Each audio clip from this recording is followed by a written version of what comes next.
MIDC मुंबईचं police पथक काल संध्याकाळी आंबोली स्टेशनच्या शेजारी जी इराणी वस्ती आहे त्या इराणी वस्तीमध्ये आरोपींचा शोध घेण्यासाठी आले होते आणि त्यांना जे आरोपी हवे होते त्यातला एक आरोपी चौकशी करता घेऊन जात असताना त्या आरोपीचे नातेवाईक तिथे राहणाऱ्या लोकांनी स्टेशनच्या परिसरामध्ये त्यांच्यावर दगडफेक केलेली आहे आणि त्यातला एक अधिकारी आणि 2 अंमलदार यांना जखमी केलेला आहे आणि त्यात आम्ही खडकवाडा पोलिसांना 307 जीवे ठार मारण्याचा प्रयत्न केला या हेडखाली आम्ही गुन्हा दाखल केलेला आहे. रात्रभर आम्ही इराणी वस्तीत कोम्बिंग करून 5 आरोपींना अटक केलेलं आहे.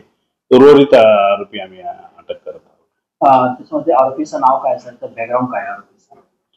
हे MIDC मुंबई पोलिसांचे गुन्ह्यातील आरोपी आहे. ते नाव डिस्क्लोज करता येणार नाही. कोणार्क, अपना शहर अपनी बातें.